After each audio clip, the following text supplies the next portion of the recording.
Hello, Seattle. Hello. Hello. Hello, world. Hello, Cleveland! Hello, Cleveland! Well, hello. Wholly independent and completely untethered since 2009, this is the Marty Riemer Show podcast. Riemer.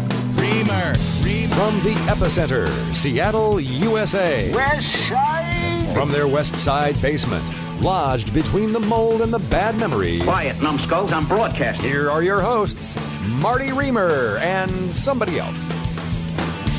Hello. Welcome to the podcast, which we're starting just a little late. I mean, admittedly, if you're listening to it as a podcast, you won't know late from on time, because that's the great thing about a podcast. You can listen to it when and where you want. But we do have a segment of our audience that likes to see it happen as it's happening, and we are a few minutes late because we were waiting for our musical guests to show up. They're coming up from Tacoma to the basement here in West Seattle, and they were held up by traffic. We've had some traffic issues in the Puget Sound area this week because the Blue Angels are in town, and they lock it down tight for the Angels. Please welcome our co-host, our regular co-host now, Michael Stusser, who had no problem getting here because he lives next door, essentially, for all intents and purposes. Hi, Michael. Hello. I should just stay in the basement. I should just You should just hang out here. A lot easier. We are coming to you from the West Seattle basement. You can tell that we're actually in my basement because from time to time, one of my kids, namely my daughter, will just charge in the middle of the show. She has no idea that there's a level of professionalism that we try to achieve with the program, and then she doesn't leave. Or from time to time, if we were quiet enough, if we left enough breathing room in the show, you would hear a scream off in the distance. There's some of that, yeah, a little abuse going on. That's my wife's parenting technique. As soon as I'm out of the room, there's torture going on upstairs. Yeah. Speaking of my wife's parenting technique, yesterday she took the kids over to Costco here in downtown Seattle, and apparently, and anyone that is a parent knows that there are those occasions where your kids just flip out. And you can't understand it, and there's no calming them down unless you were to use some serious corporal techniques. I love it. And you can't do that in public, not at the Costco. So my 1-year-old son, just completely went out of his chicken right next to Gene Anderson. Oh, no. The response from Gene Anderson was, "Oh, my." Really? Yeah. That was her. That doesn't happen on the air.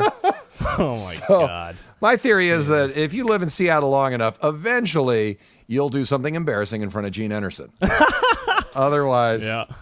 I can't wait. you are not a true Seattle resident. Yeah. Welcome to our double dip recession. Yesterday, the stock market took an enormous tumble. It's too early in the day today to realize if it's going to be two in a row. It will be. But it did harken back to 2008. You know, I was on the radio back then. That was before I got fired from the radio and then rehired. And it was weird back then to be on the air because every morning I was doing mornings. So we would be like a half an hour, 15 minutes into the trading day. Oh, the Dow's down 700 points. And then the next day was the Dow's down 500 points. And the Dow's down 400 points. And it seemed so casual. After a few days like that, you just... So... Yeah, get used to it. I'd forgotten a little bit what that felt like, that, the bottom being pulled out from underneath you. Depressing. It is a little depressing. And not even that we have any money left. It's not even, Right. We can't even lament the money because that's all gone. That was gone in the first depression. It's just that when the Dow drops like that, everyone gets so angst-ridden about the future. Yeah. So well, that's why. get out of stocks. That's the way not to be depressed about that. Funny you should mention that. I spoke about this briefly before we signed on the show. The Seattle Times this morning tweeted saying, how are you going to readjust your portfolio as a result of the stock plunge? Good God, do not do it now. If you were going to readjust it yesterday or the day before yesterday. Mm-hmm. But don't wait for the plunge and then go, honey, I think we should sell. At the all-time low, we should sell. Yeah, well, you buy now. Now is the time you step in. That a boy, Marty. No, it's gonna go lower. Don't listen to him. He's like the crazy guy on CNBC. Jim or whatever. Cramer. Yeah, that guy who knows nothing. Get Lehman, and then it goes to zero. He's an idiot. Yeah, that's true. He is. Jim Cramer is a dipshit. We're on the podcast. We can say dipshit. Oh, good. Oh, good. I just say that for our guests here in the room so that You can say everyone's dipshit. clear. You can say dipshit if you want. Yes, you can call Marty a dipshit. Maybe this isn't the best time to mention a purchase, what with stocks having tumbled into a free fall yesterday. But every once in a while, I come upon a product that I think is so keen to bring a Brady Bunch expression into the podcast. Do we have a sponsor? Is this leading into that? Do we have a sponsor? We do not. Okay. Next Just week checking. we'll have a sponsor. Okay. We did get our sponsor. We did get the Odin beer to dial in. Excellent. Oh, I love that beer, Odin beer. That's the way you have to talk about it starting next week. Now, every once in a while, I'm so keen on a product that I want to share it with you. I felt this way about TiVo. When I first came into contact with TiVo, before anyone really knew what TiVo was, I said, this is the shiznit. And now I realize TiVo is not all that great because it sucks the juice. Did you see the article about DVRs? I did not. No, don't roll your eyes about this. It blows your mind. It's staggering how much electricity is wasted by these DVRs because the hard drives and the DVRs are running constantly. Yeah. Because they're recording everything. So is your refrigerator. It burns more electricity than your refrigerator. Get out of here. Dead serious. A DVR uses more electricity than a fairly late model high-efficiency refrigerator. There's a study that was recently done that if you shut down all the DVRs in the country, you could power all of Massachusetts. Wow. Yeah, kind of stunning. So now I'm kind of down on the DVRs a little bit. But mine are still, I have 6 of them upstairs. I know They're you still do. recording any movement that happens Sex on in the video. City, Marty's got that locked in, every single one of them. No, now, and I know you're going to gasp and you're going to go, I'm into the Nissan Leaf. Okay. I know. It's amazing. We love it. We? I don't own one, but, big oil sucks. I thought it was going to take me a while to acclimate. I thought I was going to have some issues feeling like I'm too tethered to a plug-in somewhere. And I've had it now for a little over a week and a half. And I just got the official charging station installed in my garage yesterday. So up till now, I was using the trickle charger, where you just plug it into a regular wall outlet. And it takes forever to charge it that way. Yeah. But it was good enough for me because I would come home at night. I'd park the car at 7 or 8 o'clock in the evening.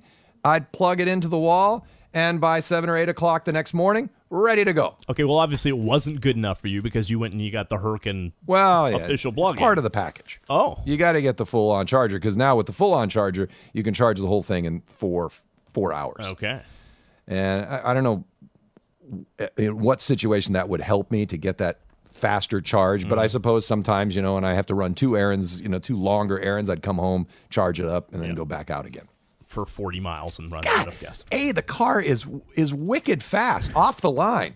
You can blow anyone away off the line. Once you hit 40 miles an hour, the torque curve evens out a little bit. Okay. But you're faster than any gas-powered vehicle off the line. Okay, and you're doing a lot of racing at the line, all right? You're there going, I live you close. ready? You ready? I live close to Burien. I know. So you're know. going to end up having to race when you go into Burien. And Auburn, forget it. Right. Actually, they'll kick your ass, and then they'll race you. You're like, I'll race you, but only till we get to 40 miles an hour. Winner! Exactly. All right. Anyhow. That's awesome, though. Eastside Nissan. Leaf. Eastside Nissan. Get a Leaf from Eastside Go Nissan. buy a Leaf. Anyhow. They should sponsor us because you were talking about it nonstop. The Leaf. I'm into it. I know. I'm pro. I'm trying to make up for the energy that I've wasted all these years using my DVRs. Good for you. Yeah, but it's going to have to be a few years till I balance that account. Or out. just unplug a few of them. I do have way too many of them. I actually have a TiVo fully paid for with the life subscription that's sitting in a closet that I haven't even. Marty. Yeah, I know. That's what happens when you're in the money. Oh boy. All right, let's introduce our By the way, we have fun guests today. Don't switch over. God damn it! Now it's spoiled. Yeah.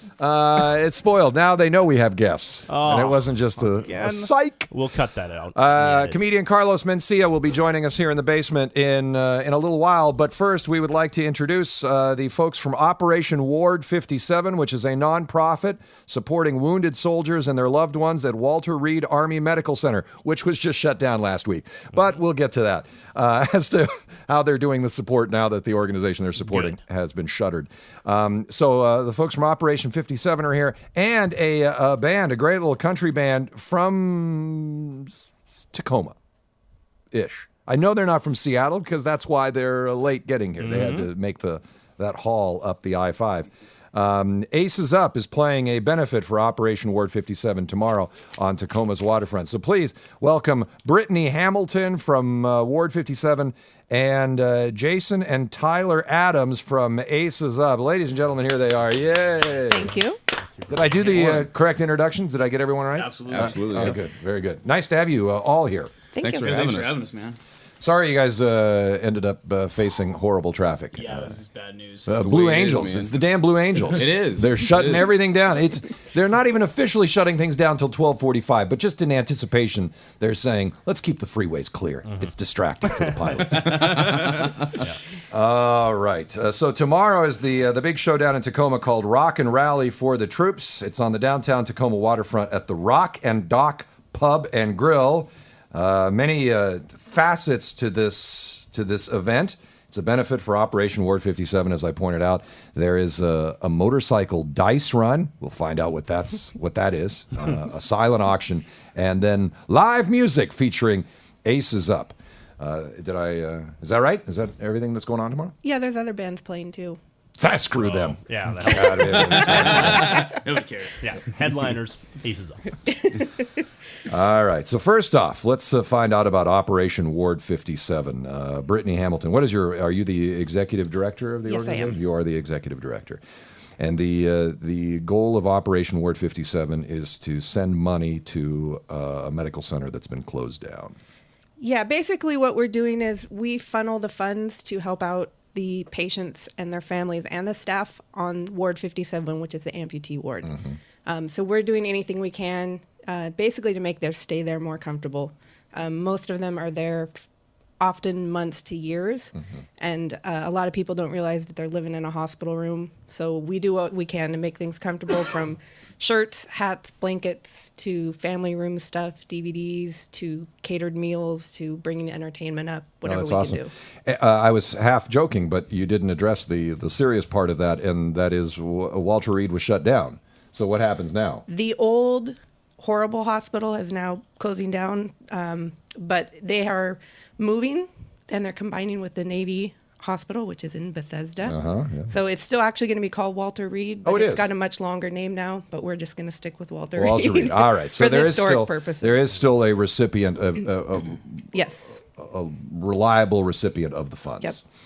And the old facility, that was the one that became notorious during the Bush administration, where they brought cameras in, and it was in despicable, horrible shape. That's what brought life to our organization. Is that right? Yes. It is weird that you're way over here on the West Coast and you're supporting a facility that's on the East Coast. Yes. That got started, the original co-founders, Deborah Summer and Scott Cameron.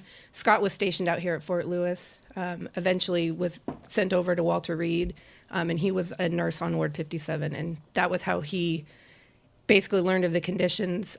Excuse me. And Deborah's over here in Seattle, and through her connections, it just kind of all got started. And it went from there. And then she just recently stepped down, and I took over, and I'm here. And I imagine there's quite a few soldiers from our area who need to rehabilitate on the East Coast. Yes. I mean, Walter Reed is the very first stop that they go. So often if they're injured in Iraq or Afghanistan, they're flown usually to Germany and then straight to Walter Reed within a couple days. And once they're either stable or healed, then they kind of branch out back to their the other bases around the country. Even Ward 50, even the term Ward 57 has kind of a creepy nature to it. It is. It's a source of. It's actually a source of pride now for those that have kind of come through, kind of a badge, those that have made it through because they've survived their injuries and their recovery. You don't want to wind up at Ward 57. No. Exactly. Jay, which one of you is Jason? Jason, right here. pull the mic over to you, Jason. You're a disabled vet? Is Yeah, that absolutely. correct? Where were you stationed in Iraq? So I was stationed. Actually, we were the first infantry unit in the Marine Corps to cross the border in 2003 when the war started. So you look too young for that. I know. That's right? 8 years I'll ago. look 30 when I'm 50. It'll be Seriously, were you 13 and enlisted? I'm 42, man. I'm just kidding. Oh, Yeah. So we weren't really stationed anywhere. Actually, went all the way up north and then came back down. And then the second time I was there, we were in Ramadi, Fallujah area, like in 2004. So. Do you mind me asking what happened to you? No, not at all. Actually, I was just we were in a few IED roadside bombs, so dislocated a knee over there and hurt my back. So, and then I was mortars was my my MOS or my job. So some hearing loss with that because we didn't use any earplugs and that kind of stuff. So. Does that help with rock and roll? What's that? Absolutely. Yeah, I'm half deaf anyway, so I just cranked to 10 and just let it go, man. Well, you rattled that off awfully quick, and I'm not sure I followed. So what exactly happened? How did you injure yourself? So roadside bombs, essentially, where they bury the bombs. Yep. Yeah. IEDs. So we were hit by a few of those. I was going to say IUD. I was like, wow. That's a contraceptive. Yeah. So actually, I hurt my knee in one of those. We rolled, and I hurt my knee and hurt my back in that one. And then that combined with so one of them went off. You were in a vehicle. You were in a Humvee, and it flipped. Humvee, yeah, flipped the Humvee. Well, you were actually somewhat fortunate in that situation. Absolutely, right? absolutely. Yeah, no one was actually seriously wounded or killed in that. So I think everybody in that was That's got to super totally fortunate. freak you out. Absolutely, yeah. So you're just driving along, and all of a sudden, next thing you know, you're upside down. Yeah, and they would bury him at night, so we couldn't even stop them, or find out where they were, and they would just put them on the side of the road. And how long had you been over there before this happened? Oh man, I think that was my second. This is my second tour over there. So I was probably in that tour probably 2 months. But when that had happened, so. And is it something that they talk about? I mean, in terms of this is quite likely going to happen. I mean, you hear about this a lot. Yeah, they happened every day when that whole Fallujah thing went down. In 2004, I think we kept a tally. My vehicle was hit by 12 in 3 months. Just. Mine alone, we had like 12 per platoon. So do we have the ability to sort of get better at figuring out where these things are? Absolutely not. No, that's a shame. How debilitating? Is it for you? I went through a lot of physical therapy. Did you go to Ward 57? No, because that's only for amputees. No. Because it wasn't like an amputee or an amputation. Did you go to Walter Reed? Nope. Oh. No, I didn't even get flown out of country. I just flew to Baghdad, and I was back on the line. Weeks later. So. It wasn't a huge huge thing. How does that work? Do you get a Purple Heart in that situation? Yeah, you can. They were giving them out a lot, so a lot of guys were trying to dodge them and not get them. As far as you kind of set a badge. Guys who felt like they didn't really, like an amputee or someone who gets seriously wounded. Oh yeah, that would be a little embarrassing in front of them. Yeah, I don't want to be sitting in a bar and be like, oh, I dislocated my knee, I got a Purple Heart. So it would impress us. Yeah. So yeah, a lot of guys were dodging them in that situation, and not turn in the paperwork for it. So interesting. So you went right back out on the line again, right after that. Yeah, it was I think like less than 10 days probably. All right. So you're not. You don't feel that many after effects from your time in No. Iraq. And what they do is they just they send you to physical therapy and they log in that on your medical record that was an injury and address that in the future. So if that's becomes excessive in the future when you get What older. about up here? What about the role the whole operation plays on your mental stability? I think a lot of guys have a lot of issues after that. I don't think it's like you see in the movies or whatnot where it's really excessive or where people are freaking out a lot. But I think a lot of people, my friends actually joke a lot. If there's a loud noise like the 4th of July, you know what I mean? I'm just a little more paranoid. You know what I mean? Just little loud noises or someone sneaking up on you at night or that kind of stuff. There's that, but there's also the idea that when you're over there, you are the man. Like you are in control of your. Absolutely. You have the right to take someone's life, and suddenly you come over here and you have to put yourself back into. It's tough. It's that transition phase. Looking back, I would say it probably took me about 1.5 to 2 years. You feel like you're like, oh, this is fine. I'm okay with this. But I mean, looking back and like my parents, I moved in with them right when I first got out and. I was on the back deck just hanging out in the morning, and my dad came out and he said, "Hey man, you're not in the military anymore. You can't just sit out here and smoke in your underwear." And I was like, "Oh my god, I didn't even realize I was doing that." It's just one of those things you just don't even think about for years. until you're back in the zone. Yeah, I to guess, or in the assimilate groove. back into regular society, that has got to be. I think from the time that I came back from main country from Iraq, I was discharged from the military in less than 60 days. So there's no like post combat or like downtime or time just to relax and get used to it. It's you're back, paperwork, you're out. All shipped off in a month. All right, the benefit is tomorrow, Operation Ward 57, rock and rally for the troops at the Rock and Dock Pub and Grill in downtown Tacoma. The motorcycle portion of it gets underway at 11 a.m., and then the rest of the festivities, including the live music, at 4 o'clock.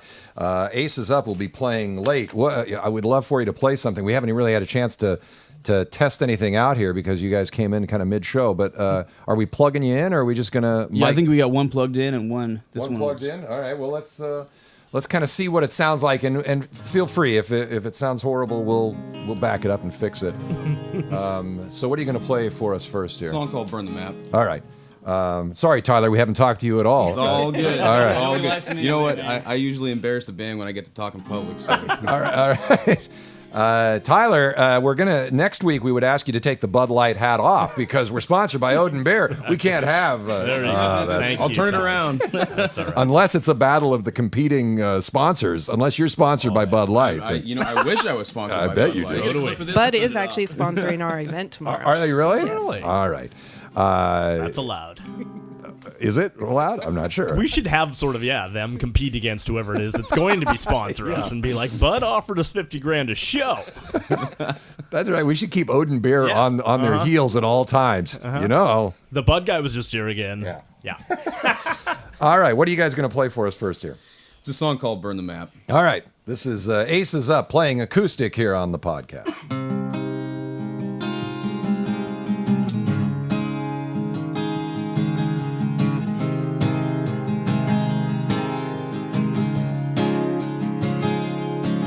Let's fill up the tank and hit the road.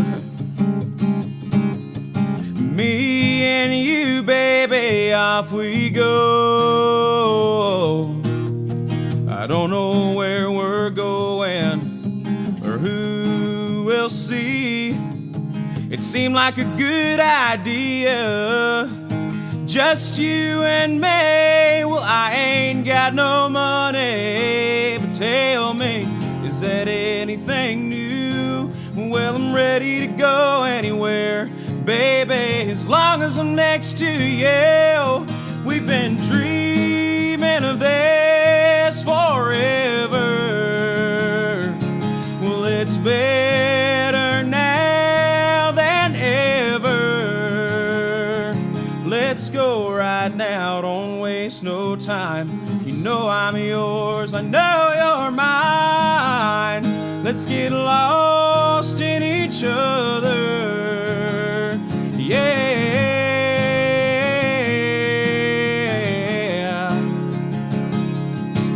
Well, we might go far, we might go short. Or hell, why not? Let's go to New York, New York. Maybe Memphis, or how about LA? We're gonna burn the map, baby. Where we stop is where we stay. Well, I ain't got no money, but tell me, is that anything new? Well, I'm ready to go anywhere, baby, as long as I'm next to you. We've been dreaming of this forever. Well, it's better now than ever. Let's go right now, don't waste no time. You know I'm yours, I know you're mine. Let's get lost in each other. Yeah.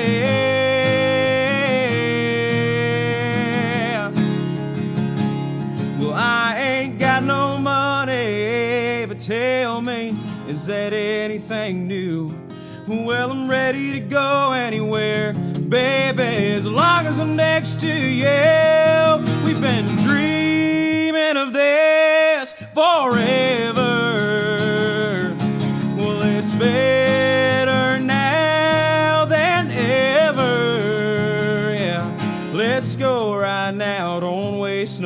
time. You know I'm yours, I know you're mine. Let's get lost in each other. Well, let's get lost in each other, yeah.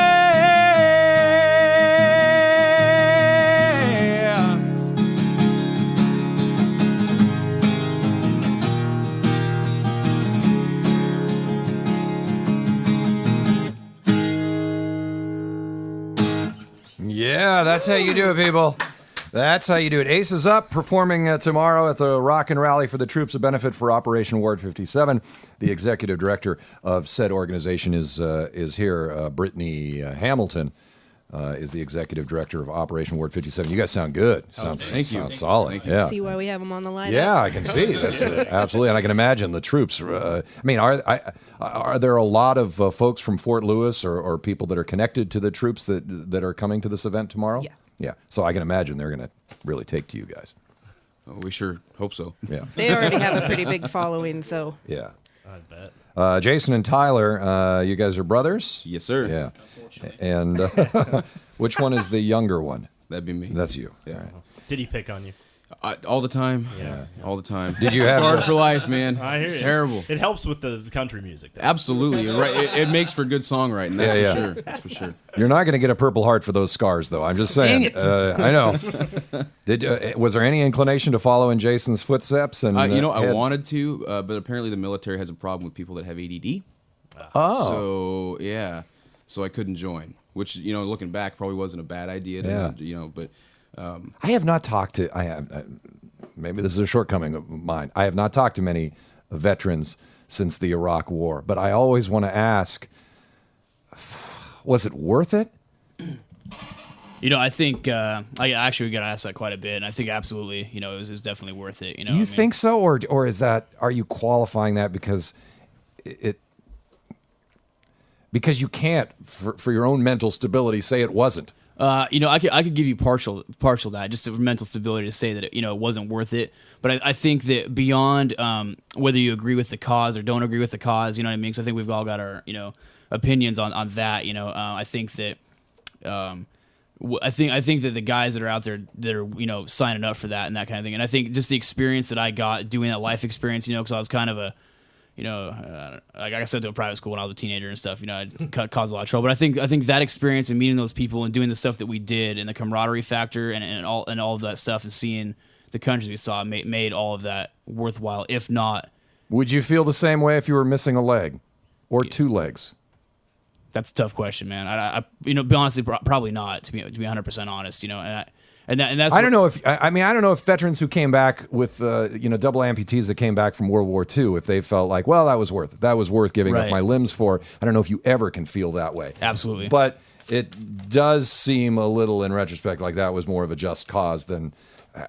I to this day, I still don't understand what we gained other than a couple $1 trillion debt and maimed and killed soldiers. Absolutely. And I think that when I was there, it was really different. It was opposite like ends of the spectrum. When I was there the first time in 2003, the people and just the citizens of Iraq were super happy that we were there. Because I think for what it's worth, good, bad, or indifferent, Saddam was not where he needed to be with them, and whether he was causing us any problems or not, or whether we needed to be there in a conflict with him, I'm not sold on that. But I think for them, that helped them as a country and their people for him to get out of power. I think we overstayed our welcome after that, and I think that that's where it went south. You know what I mean? And that's where all the Well, yeah, I mean, you can definitely make the case Saddam Hussein was not good for them as a country. The chaos that ensued afterwards also wasn't great. Absolutely, 100%. And that's where I think that where it went from bad to worse at that point. You know what I mean?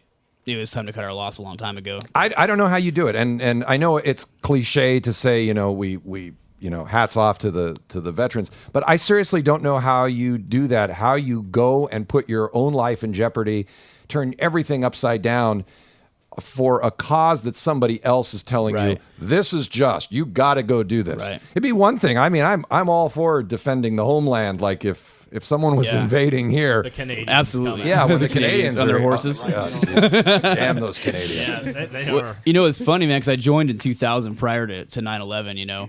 So I think I went in. I was 17 when I went in, and I was like, I don't want to go to college, man. I'm just gonna make some money. Like, I don't know, go see Asia or whatever. I don't even know what I was thinking, to be honest with you. I was 17, and we were in training one day, and they're like, yeah, someone just bombed the Twin Towers, and that was a life-changing moment. You know what I mean? That was wow, because we were in Yuma, Arizona, so we didn't have TVs or anything, and they're like, well, that's the end of that, guys. We're going somewhere. Yeah, like, okay, what a weird place to be when that hits. Yeah, absolutely. To be training to go to war. So I don't think that, at 17, guys are really fully contemplating, like, oh, I could go give my life for this, or there could be a conflict in the next 4 years. That's what I always felt about the guys who joined the National Guard. They thought a couple of weekends, 1 month a year to get away from the family and all that headache, and now what? 8 You're years doing what later. with me? A tank? What? Why don't you have to do this for real? I didn't mean that. That's not what I meant. Yeah. All right. Over here, are you still involved with soldiers or their get-togethers or We like with the guys I was with and stuff, or just in general with troops? Not anything on an official level, but I was discharged from the inactive reserves a couple years back. But we still do with the Marine Corps, the unit that I was with. We have a reunion every year and stuff. So I still see those guys a lot. Are they all getting fat? You don't even know, man. I just got called a plump Justin Bieber this morning, man. That's funny. The only reason I say that is because that happens at every one of my reunions. You just look around and go, man, people have let themselves go. He's fat and hairy now. Nice. Or less hairy, as the case may be. All right. Always getting on the fact that there are bald people in this show. Okay. Anyhow, tomorrow, it's all happening down in Tacoma. Would love to get one more song out of you guys. Yeah, absolutely. By the way, their debut CD, Aces Up's debut CD is called Backyard Superstars. You know how I love the blurbs. Here are some blurbs about Aces Up. Aces Up is a summer barbecue with a cooler full of beer in cans. Suck on that, Odin. Aces Up breaks down the barriers between country and rock. So put on your cowboy hat and Kiss t-shirt and get ready. And in that scenario, the Kiss t-shirt is worn by the country guy. Absolutely. Yeah. Is that what you have to do to go to a rock show? Is put on a Kiss t-shirt, apparently. So. Straw hat. That's true. If you're going to a Kid Rock show, that makes all sense. What are you rolling your eyes for? All right, here we go. This is Aces Up performing. What are you going to play now? It's a song called "Piece of Heaven." Piece of Heaven. All right. Yes, sir. It's our single. That I saw the video for the for this on your website. Yeah. Oh yeah. Hot lady. Yes. You guys are good actors. I'm telling you. Thank you. That's you throwing the bail. Schroeder and Goodman Charlie Brown in high school. Yeah. Well, there you go. With chops like that, I played of course. the heck out of a fake piano. No, the reason I noticed you were a good actor, you were the one throwing the bales of hay on the back of the truck, Yes, right? I was. Yeah, and I'm you still did that. sore. That was 6 months ago. You looked like you were really doing that, whereas she, the gal, I mean, she was a looker, and that's all that matters in her role. But she looked like she was acting. I appreciate that. Thank you. and she doesn't. All right. I don't know how in a music video you can glean all that, but I was like looking, she's not really intending to go out and talk to this guy, but he looked like he was really throwing the hay. Look at the guy, right? I mean, if I was her, I wouldn't either. You know what I mean? Yeah. Good point. All right. Let's hear the song here. This is Aces Up on the podcast. 1, 2, 1. Well, she's my truck driving, trailer living, whiskey drinking, piece of heaven, dancing out there tonight.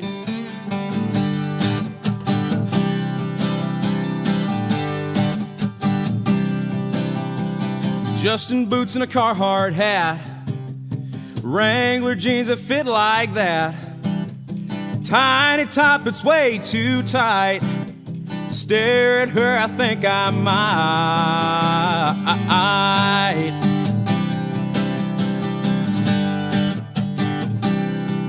She's rolling mutters on her lifted truck.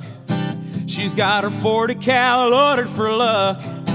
All the boys, they gather round when they hear her rolling into town. Well, come on down, take your chances. I got $1,000 if she dances with any man here but me. But come on, boys, I bet you'll see that she's my truck driving, trailer living, whiskey drinking, piece of heaven, dancing out there tonight.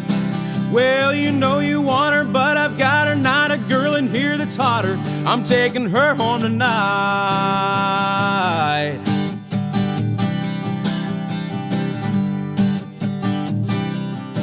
When she mounts that bull, off she goes. It's the barroom rodeo. Well, she'll throw her arm up in the air and ride that thing like she don't care. Well, come on down, take your chances. I got $1,000 if she dances with any man here but me. Come on, boys, I bet you'll see that she's my truck driving, trailer living, whiskey drinking piece of heaven, dancing out there tonight. Well, you know you want her, but I've got her. Not a girl in here that's hotter. I'm taking her home tonight.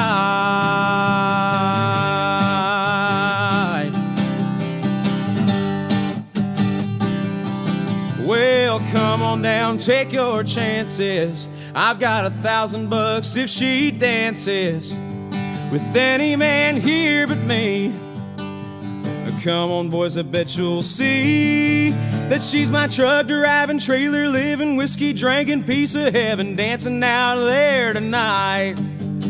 You know you want her, but I've got her. Not a girl in here that's hotter. I'm taking her home tonight. Yeah, she's my truck driving, trailer living, whiskey drinking piece of heaven, dancing out there tonight.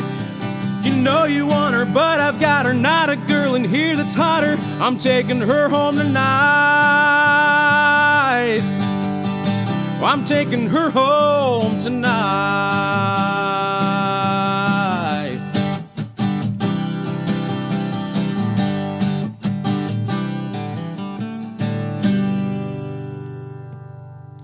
Yee-hoo! Yo. Come on, do it right, Michael. Yeah. Yeah, there you go. I love it. That was the great. quintessential country song. That is. Trucks, trailers, girls, whiskey, bars. Bulls. The Bulls, yeah. Heaven, a mention of heaven. God damn, that had it all in there. When you were writing that, you must have been going down the checklist going check, check, check. Yeah. Nashville, here we come, Well, bitches. the girl didn't leave us, so it really doesn't actually, like, it didn't, Oh, it didn't the girl. list off the whole entire list, you know? The girl was happy. Yeah. The next song, though, she leaves us. She does? Yeah. Oh, that's the way you lure him into the next song. That song's called My New Best Friend. It's about how You left us dangling whiskey actually there. takes her place in life. You know, that's the quintessential country song. That is awesome. Yeah. Right. Ace is up. They're playing down in Tacoma tomorrow at the Rock and Rally for the troops of benefit for Operation Ward 57, which involves a motorcycle dice run. What exactly, Brittany Hamilton, executive director, is a motorcycle dice run? It's very similar. Many people are familiar with poker runs. This one, you roll dice and basically. Let's assume we're not familiar with poker I am runs. not Okay, familiar so with that. you have a bunch of stops. There's I think 4 or 5 stops on the motorcycle run, and each stop you have a card and you get to roll some dice.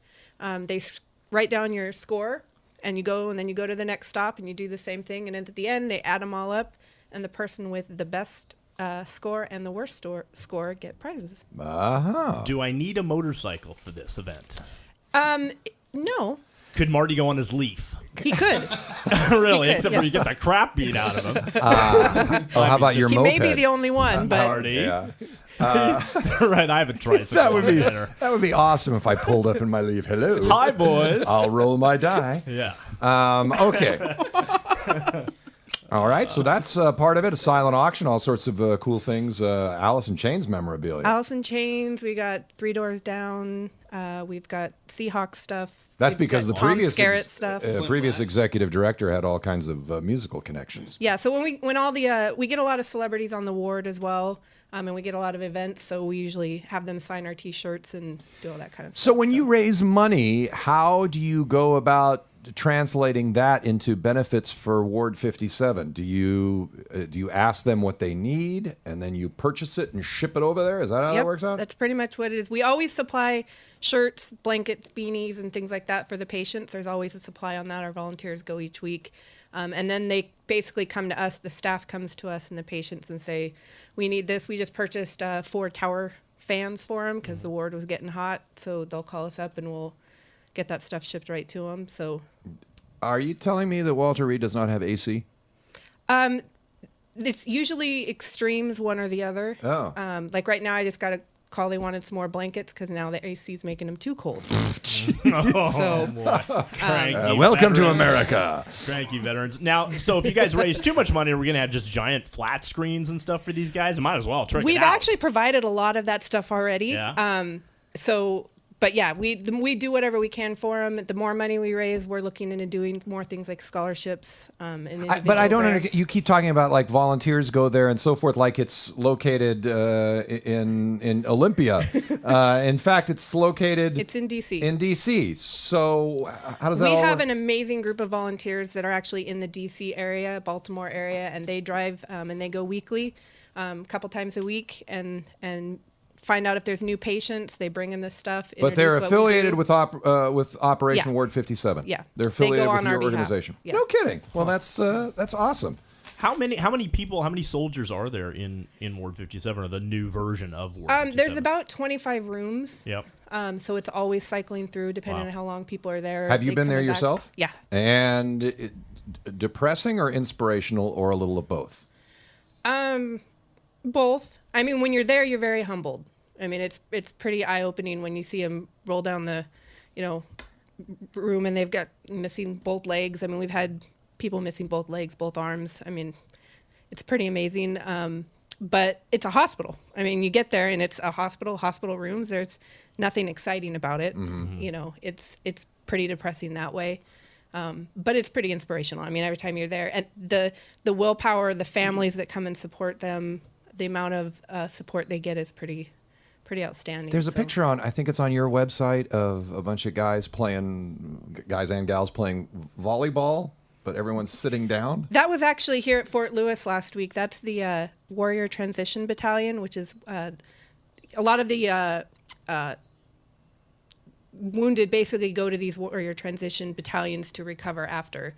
They may not go to Walter Reed. They might transition to one of these battalions and go through the recovery process before they either go back to standard active duty or they get released.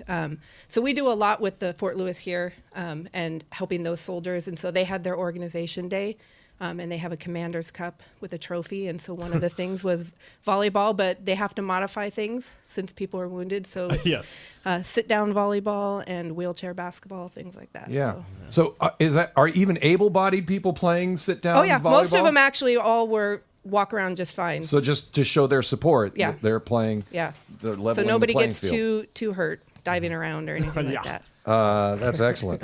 Well, good on you for the work you're doing, and you, Jason, for your contributions, and Tyler, thanks to you for nothing. You're welcome. Tyler represents the slacker segment Absolutely. of society. Yeah. Absolutely. I mean, if you'd call Randy Travis a slacker, I mean, he's got the tunes. He brought He his does voice have. in, Oh my God, he does have the pipes. Yeah, he brought something Is to the Carlos show. here? No. Carlos. I Well, he's don't make me go off on Carlos Mencia. He's busy collecting jokes. Oh, that was. He's Googling jokes. Carlos Mencia is playing tomorrow at the Emerald Queen Casino, and he was supposed to be here this morning, probably until he found out he was doing it from someone's basement. And then he went, hello? I'll stay in Tacoma, thanks. Have I crashed that hard? You guys could have pooled up with him. We should have known, man. Yeah, you guys were coming up. Are you guys live in Tacoma? Is that nowhere? Yeah, 5. So Fife. right there. Yeah. Right by the Queen, actually. When you can't handle the hustle and bustle of Tacoma, you move to Fife. You do. Is that where you grew up? No, we grew up in Bonnie Lake. There you go. There you go. Bonnie Lake, Enumclaw area. Yeah. Born in Enumclaw. But grew up in Bonnie Lake? Yeah. Did you have cable TV growing up? I think we got it when I was like 12, maybe. You know why? You want to know why? What is that? Because I installed it. Oh, nice. Damn right. When I was in high school. Really? Which was probably about the time you were 12. Right. Yeah. Yeah, we were up there when there was even a Safeway yet, man. It was like an AM/PM and like the BLT. I built the Safeway. Okay. Built the lake. Dug the lake. Doug Lake Taft. No, it was my bare high hands. school. My high school job was installing cable, and I'm not talking about like residential installations. I'm not talking about going. Although I did a couple of those, and they didn't turn out so well. I could tell you a story, but I'm actually laid the cable. Sorry if that if that actually is a... Laying pipe, I think, is what you're referring to. And, Really? Laying everyone- cable is totally innocent? All right, I was laying cable. Okay. Might have laid some pipe, too. I don't even know what I that think means. you did, Marty. We'll talk about that in another show. All right. So, yeah, I laid all the cable, the underground cable there. In For Bonnie Lake. Comcast, who was your employer? It was preceded Comcast by about 100 years. Okay. In fact, they hadn't even invented cable TV yet. I was just hanging cable for the prospect. One day, someone will need this. We're going to the moon someday. These picture boxes will become popular at some point. I will service the people of Bonnie Lake. Way to go, Marty. And The there was some smart ass kid that I had. These were smart ass kids in that Bonnie Lake area that I had to contend with. No, here's what happened one time on a Bonnie Lake installation. To install cable, I hated it when the woman of the house. It was quite typically the woman, not to be sexist, but at the time, it was the woman of the house that would be home when we came calling. Waiting for you to lay cable. Yes. To lay some pipe. Okay. And I would say, so where do you want the outlet installed? And if they picked an inside wall, it was like under my breath, I was like, God damn you. I want to get home and get back to the office and eat lunch. Yeah. So she picked an inside wall. And what that would amount to is that you would have to crawl in the crawl space to find, you'd have to come up in between the sheetrock on that inside wall. So you'd drill up in the middle of the wall. But you had to find underneath where that interior wall was, which usually involved two guys, one at the top, one down below in the crawl space, knocking. Yeah. And then the guy up at top saying, yeah, I think you're in the wall. I had this coworker who was just a jackass. I hated the kid. Hated him. And he always took charge in situations. He said, I'll handle this. And he was the inside and you were underneath. No, eating asbestos. sadly, he actually, because he got to use the power tools underneath. So he said, I'll handle the underneath. So he crawls into the crawl space with his drill. And he's like knocking on the floor. And I go, yeah, I think you're in the wall. And so he goes, all right, I'm going to start drilling. And he's like, and I'm like looking, going, okay, it's looking good because I don't see it, and I shouldn't see it because it should be inside the wall. Suddenly, I see the tip of the drill bit come in through the living room floor. And the woman had beautiful shag carpet. I'm sure it was orange and brown. Orange and brown shag carpet. And the drill bit comes through, and I start like banging on the floor, going, stop! Bad hole! Wrong hole. Yeah. Yeah, you've experienced that too, Marty. I imagine. God, why does it have to go there? But the guy was, maybe he had earplugs in, hearing protection or whatever. Jason, you should have considered that too. I know, right? Yeah. In retrospect. So he couldn't hear me hammering, and I wasn't really hammering that hard because I was like going, I hate this guy. Let him go ahead and screw up this woman's... And he catches a thread of the carpet, and I am not exaggerating. It was like a cartoon scene. The head of the drill bit catches a thread and starts like unwinding the carpet. And now there's this big ball of twine on the end of his drill bit, and he's like, I can't get it out! So he keeps running the drill, trying to get it out, while the carpet continues to unravel. And the woman comes out into the living room, and I'm like, it wasn't me, it was the dude downstairs. Idiot in the basement. Yeah. So that was a net negative for the company because there were some expenses that had to be paid as far as new. And yeah, that's my story of Bonnie Lake. Fabulous. Who needs Carlos Mencia when you have stories like that? Seriously, the hell? Did you steal that story from somebody else, Bill Cosby or somebody? Or is that your story? Yeah, that could have been a Bill Cosby story. This is what we call in the business. This is what we call filling time. This is the hand gesture for filling time. Yeah, damn right. Oh, well, this has been a good show. We don't need comedians. That's true. That guy's dead to us. He was already kind of dead to us before, and now he's truly dead to us. Yeah. Probably won't even show up tomorrow at the Emerald Queen Casino. Somebody. Oh, look, he's here. He's here. Yes. Now you gotta take it. You gotta take it back, man. Take it back. I'm gonna tell him what you said. Gentlemen, Ace is up, and Brittany, thank you guys very much for coming by. And, thanks for having us, man. Best Appreciate of it. luck. No, and really, thank you guys all for the work you're doing. Thanks, man. Thank you. On Great all songs, ends too. of it. Really.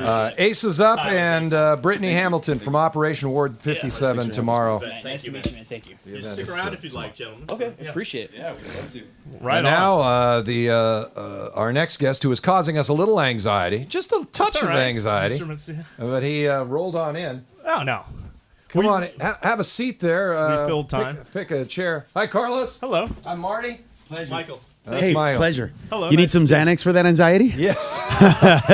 Do you I'm just the, flip your I'm the coat Xanax open? guy. You're the All guy. right. Carlos Mencia is here, ladies and gentlemen. Welcome. Good to have you. Oh, in I the house. appreciate it, man. Appreciate it. Man, look at you sporting the eagle there on your chest. Very nice. Yeah, I bought this shirt and now I realize it looks a little Hitlerish. I didn't realize that.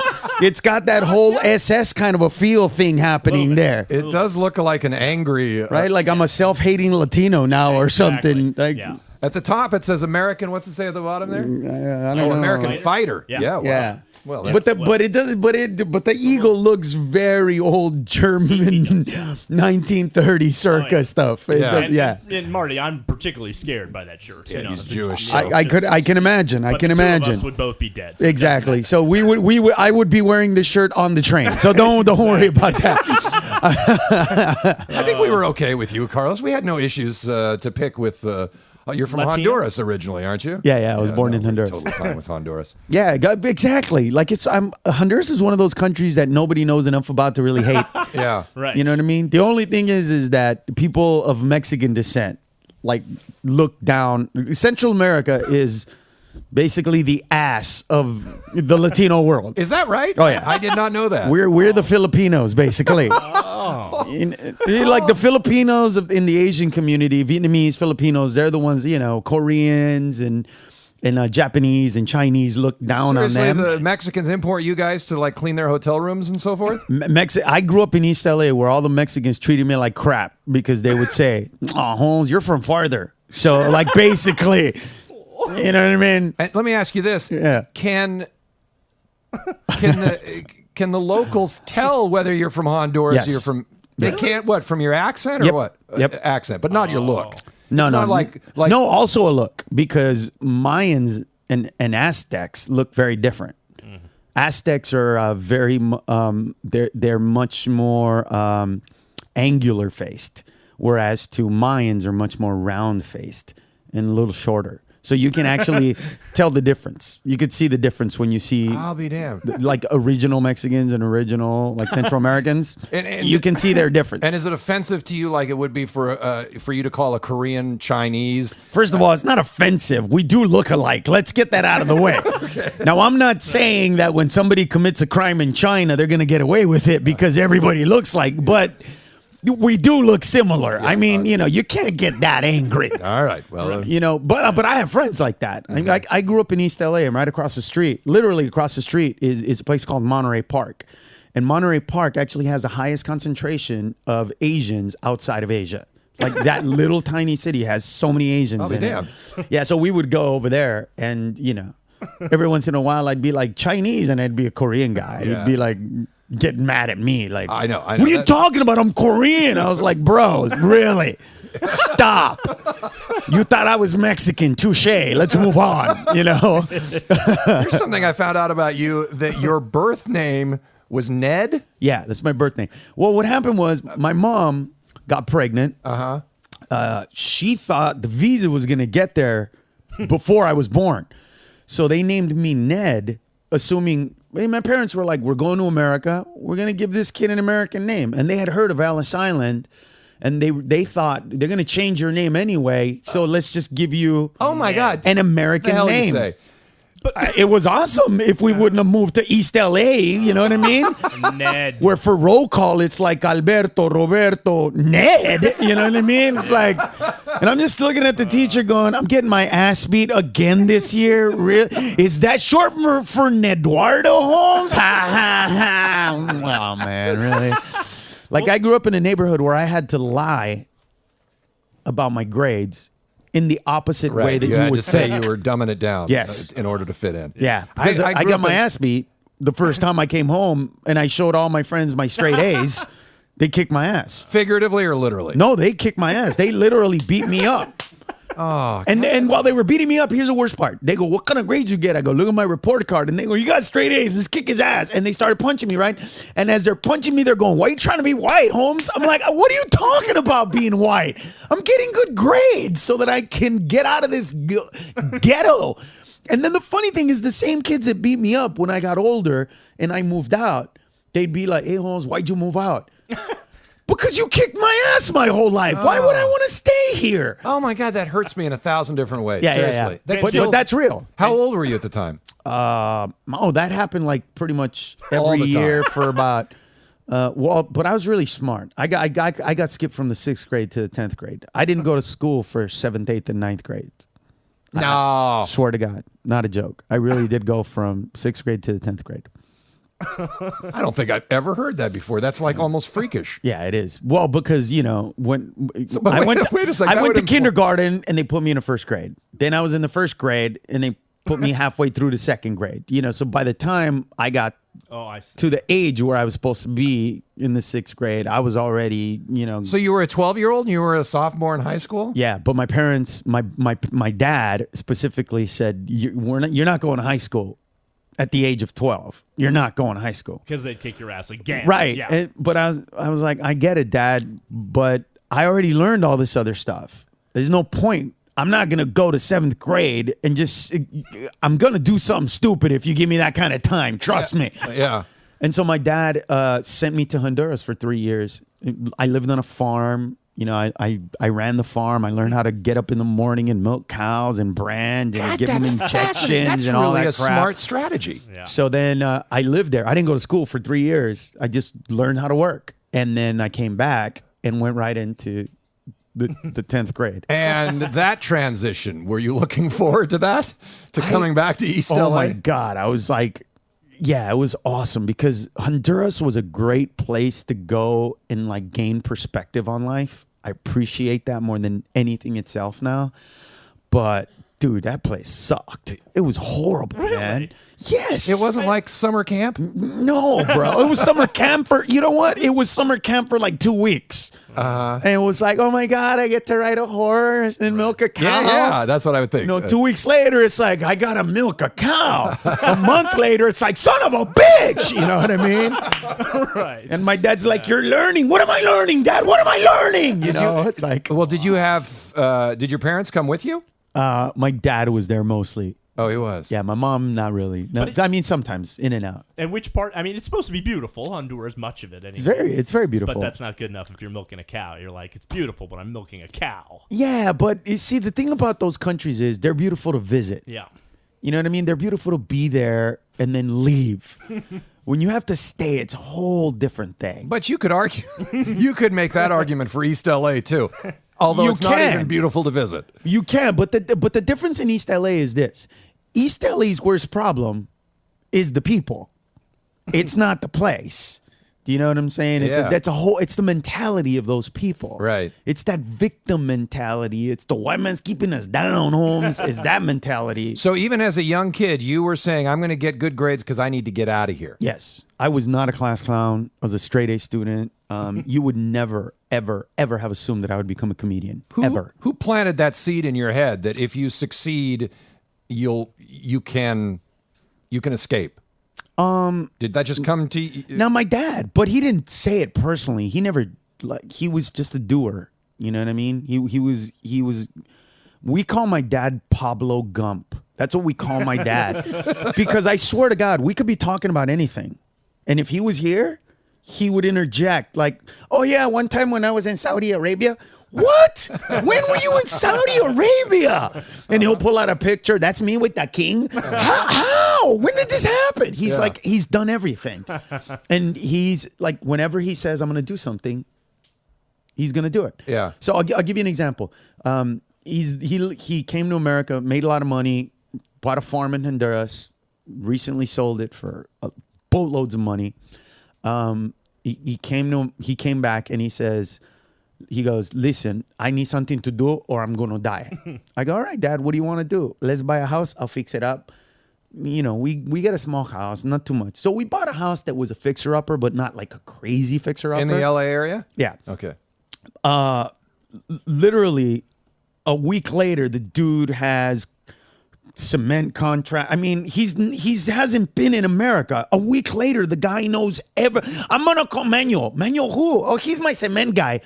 Where did you meet this dude? Wow. So and the guy, I mean, He's got illegal aliens doing 14-hour days. They show up at my house at 6 in the morning and leave like at 10. He's a genius. What he does is he makes them work really hard, and then at the end of the day, he buys them beer. Yeah, and so they stay and drink, but they work while they're drinking. Yeah. And you know, so now I bet you it's Odin beer. he put a he probably he put a bid on like 5 homes that literally have like one wall that are okay. So he's gonna literally So now. that's his gig now. He's flipping homes down in L.A. Yeah, but he went from like a facade to now I'm gonna build a house, and he's gonna do it, and that's the kind of guy he is. So I was always like, he's my hero. Yeah. Well, but he's brutally honest. Like I could never say the things that he says off stage. I can say them on stage, but off stage, I mean. I remember being like 4 years old and I was walking by my mom and dad's bedroom and my mom looked at my dad and she goes, "Do I look fat in this dress?" And my dad goes, "Don't be stupid. You look fat in everything." And I remember at 4 going, "Oh my God." And my mom goes, "You're an a-hole." And my dad's like, "Really? Because you're fat and I'm taking you to dinner to get fatter. So how am I the bad guy? I'm going to feed you, then I'm going to have sex with you. Explain to me how I'm the bad guy." And my mom just laughed and went, "Hey, you're so funny." And I remember going, that dude is a genius, man. I mean, I thought he was done. Guy flipped it around and got a compliment out of it. How do you do that? He's the guy. And so what happened with me was I was going to school full time, working at Farmers Insurance, and I would see things in real life that bothered me. And I would go and tell my friends about it. And they laughed, but the more they laughed, the more it annoyed me because I wasn't trying to be funny. Yeah. And that's when they told me, like, "Dude, you're funny. You don't know it, but you're really funny." I'm like, "I'm not trying to be funny." They're like, "I know, we get it, but it's really funny." After you've grown up in East LA and in part in Honduras, is the world of stand-up comedy doesn't seem all that brutal? Because it is a brutal endeavor. No, it is. But see, I understand East LA brutal. I get that. You know. You do. Yeah. Oh yeah, I get it. Because the assumptions that we grow up with are they're somewhat real, you know. And as an example, you'll never hear from a network, "We already have our white show. We're not doing any more white shows." Oh yeah. God. Yeah. I've heard from ABC, "I'm sorry, we're not looking for another Latino show. We already have ours." Weird. Yeah. You know what I'm saying? We're all full up. That's real. I mean, I've heard that. So is that even legal to say? Because you can't say that in a job interview. Sure you can't can.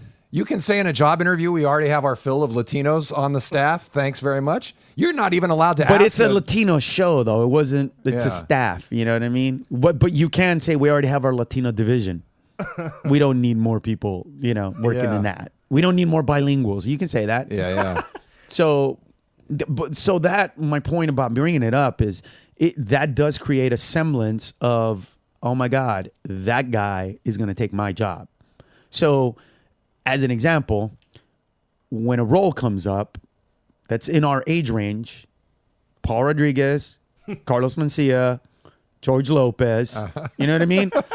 We're unless they're smart enough to put us at different times, we all end up in the same room going, "All right, bitch, it's you against me."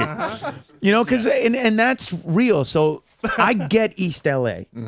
I get why those guys are pissed off. I get their aggression. I get it. They understand. You know what I mean? If he gets it, I might not get it. Right. So I get that mentality. The comedy world, I don't. I don't get, like, that's part of the reason why I don't have friends that are comedians, very many, because I don't like comedians. They all do seem like a disturbed lot. We're self-centered, egocentric, attention whores, insecure to no end. And on the outside, we put on this facade of happiness.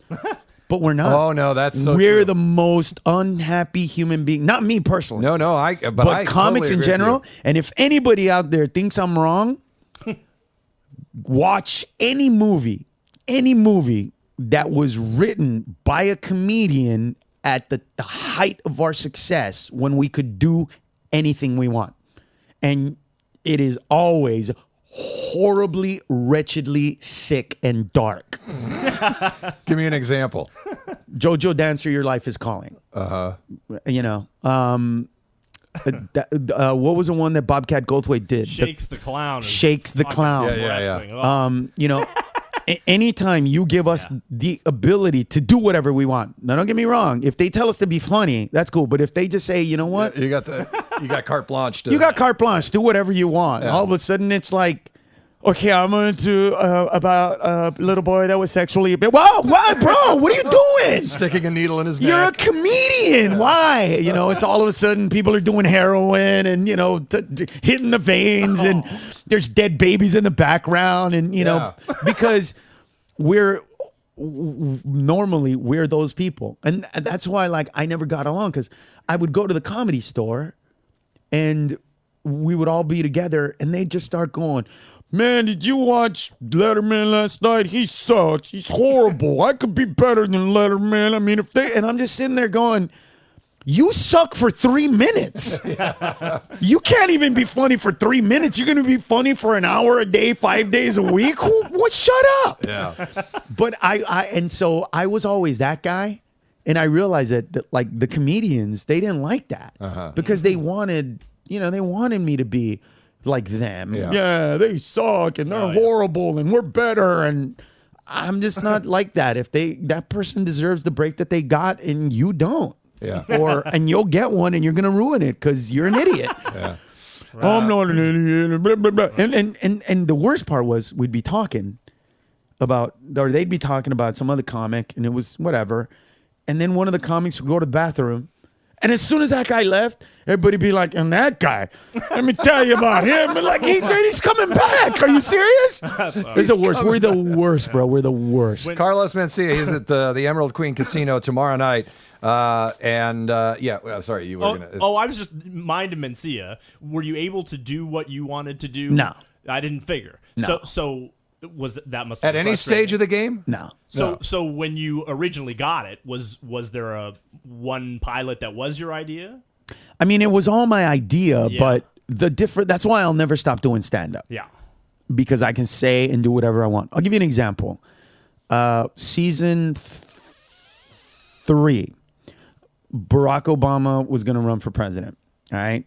So I pitched this idea where I said, okay, I want to do a cut to the future on how America is going to change as soon as a black guy becomes president. And Comedy Central said, you can't say that. Like, what do you mean you can't? What do you mean?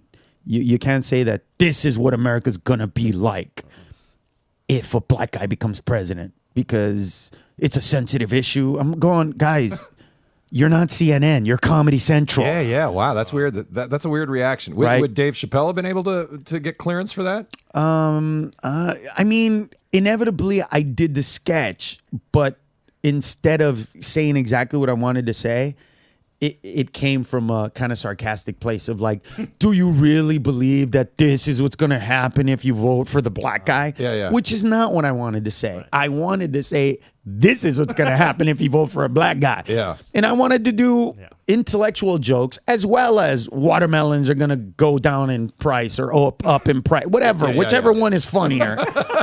You know what I mean? Yeah. So that's the problem with television. Is that there's always somebody that's, you know, it's somebody's job to overlook your show. That person, whoever it is always going to tell you to do something different. Oh my God. Yeah. Because that's their job. Yeah. And they're 26 years old. Isn't it typically their first job out of college? The hardest thing to do, let me tell you what the hardest thing to do is, and it's easy for me to do now. The hardest thing for me to do when I was younger was to go into a meeting at NBC, CBS, ABC, whatever, pitch an idea, right, on a Tuesday. The weekend before that, I was in Des Moines, Iowa, all right? And I pitched this TV show, and the executive said, well, I think that's funny, but will people in Iowa get it? And I just wanted to punch them in the face and go, I was there and they laughed, bitch. You know, but you can't because they're the execs and you. But it's one of those things where it's like, have you ever been to Des Moines, Iowa? Because I have. Right. Aren't you from New York? Yeah. Right. You're a New Yorker living in LA pretending to know what people in the middle want when you've never even been there. Matter of fact, you probably went through Detroit one time because you were on Northwest Airlines and you call that your visit to the Midwest. So that was really tough to deal with when I was younger. Now I'm just like, I get it. That's whatever. I don't care anymore. So what's going I'm on with outside of stand-up? What else are you involved in these days? You know, I just got back, man. I took a couple years off after Mind and Mencia. Just, you know, I stopped doing the show. 4 seasons was good enough. We parted ways in a really amicable way. It wasn't like canceled or anything like that. And I just got to a point where things weren't funny anymore. It just weren't funny. I turned on the news, nothing funny. Nothing was funny. And I realized, you know what? I'm too in it. Like, I love Kathy Griffin. I don't want to become her. In the sense that I don't want to be the guy that just does jokes about meeting the Jonas Brothers and going backstage and this is what happened. That's not what I want to do. I want to connect with humanity in a different way. And my TV show enveloped me into a place where that's all I was, a celebrity. I didn't have real stories anymore. There was nothing human about what I was thinking. It was all like, don't you hate it when you go into a restaurant and they make you pay? Yeah. That is a bitch. You know what I mean? And you. everybody's like, everybody pays. Yeah. Oh, yeah? Because I normally don't. I'm sorry. You know, they usually give it to me for free. Really? People pay? You know, you get to that point. I went, okay, I need human stories again. So I need to step away from all this. Let's look at that a little more closely. Is that true? Like, what percentage of meals in restaurants do you have to pay for? If they recognize me, none. And does it work that you sort of drop a hint as to who you are if they don't recognize you? No, I don't do that. I mean, I don't. But I enjoy. Would that help, or is that breaking the rule? Is that if I really wanted to cheat in most parts of America, I would just walk by the kitchen. And if the manager didn't know who I was, he would know in about 20 seconds. Yeah. When the cook runs out, is that Carlos Mencia? What's up, bro? Your meal is free, my friend. I will cook anything for you. Like, you know, that kind of thing. So, but I don't know how you would divorce yourself from that. Like how you hesitate doing that all the time. You know what I had to do? I had to lose this much weight.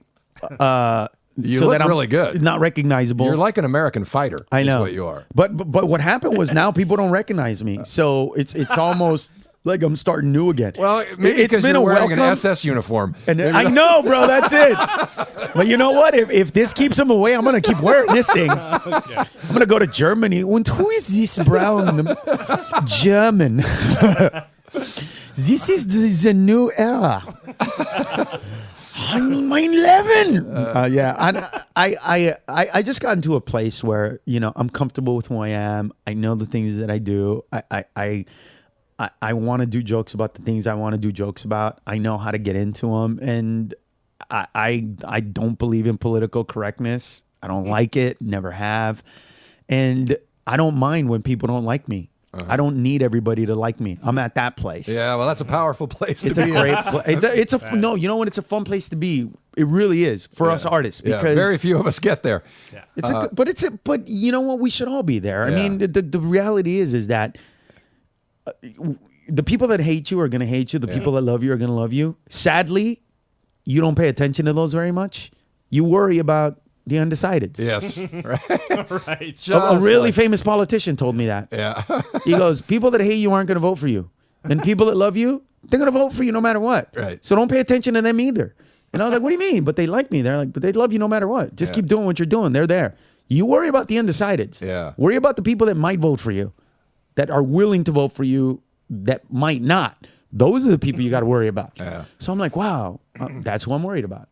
People who want to be fans, who possibly might not be, but could be if I say or do the right funny thing. So those are the people. Those are my concern. Really? I want those people. You shouldn't be concerned with those either, truthfully. But I'm not concerned in that sense. But here's an example. If I wanted to do a black joke and drop an M-bomb, I'd do it. Today I ask myself, is that really necessary? You know, because if there's 100 people and 5 people get pissed off over that one word, okay, I get it. If it's necessary, I'm going to do it. Yeah. But if I'm just going to gratuitously do it to scare people, is it really worth me losing those 5 people over that stupidity? Well, that's a smart. That's what I mean. Where before I would have been like, I don't care. Get out of here. Get out of my show if you're offended by it. You know, today I'm like, I get why I get why somebody in Bellevue might be a little weird about that joke. Yeah. You know what I'm saying? Somebody from Vashon Island might not take it the right way. Look at you localizing your material. Oh, I come here a lot, bro. Yeah. Because that casino money. That doesn't. No, I come here like as my. I have family here. I have my wife's family here, like really? Vashon. So yeah, my uncle lives in Vashon Island. So go over there. Yeah, it's Vashon. I know, but I don't say it. I don't say it like that on purpose. I know. I call it Vashon. I like saying Vashon because everybody goes, it's Vashon. I know what it is. God damn it, I fell into your trap. I know what it is. I said it right the first time. Yes. Exactly. That's why I thought, wait a sec, did he all of a sudden lose Yeah, his mind? I changed it. You just lost 5 Vashon Island listeners. I did. But that's okay because they stay there. They don't come out at night over there. That's true, because that damn That ferry. last ferry. Exactly. See, I know who my audience is. I had no idea you had connections with Vashon. Vashon Island. Sounds like a girl. Doesn't it? It sounds like a black girl. Yeah. Yeah. No, actually, it sounds like a black guy. Yo, man, who you hanging out with? Vashon, dog. Man, Vashon can play ball, dog. He can dunk it and everything. Love it. Carlos Mencia tomorrow night at the Emerald Queen Casino, or he'll be on Vashon, maybe just waiting for a ferry. Carlos, really a pleasure meeting you, man. Pleasure is mine, man. Really great having you in. Emerald Queen Casino tomorrow. Thanks again to our band Aces Up and to Brittany Hamilton from Operation Ward 57. We'll see you again next Friday at the usual time here from the basement in West Seattle next Friday morning at 9:30. I guess we won't be seeing you because you have your father's 80th to celebrate. 80th birthday. Yeah. All right. Well, then we'll have to find someone to. You'll do all right. You're gonna get Vashon. You're gonna do Jewish things next week. Things in Sun Valley, yes. Nice. I'll get you a nice little dreidel with some Spanish in it. Thank you. So you can hugar with the help. Wow. Look at you. Can speak to any audience. That's awesome. He didn't All lose right. me, man. We'll see you again next week. Thanks very much. Have a great week. Bye bye.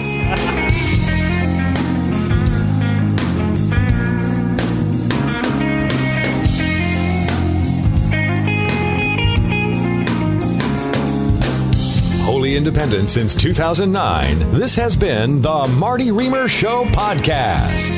For more information about topics discussed, visit our website, martyriemer.com. That's Marty, RIEMER.com. Thank you for subscribing to the podcast. Tell your friends. They look nice. Oh, and to subscribe to our podcast, that too. The Marty Riemer Show is a production of Twisted Scholar Incorporated. Remember, in America, a corporation is a person too. I'm your ruggedly handsome announcer, Blair Schultz. See you next time. Word out.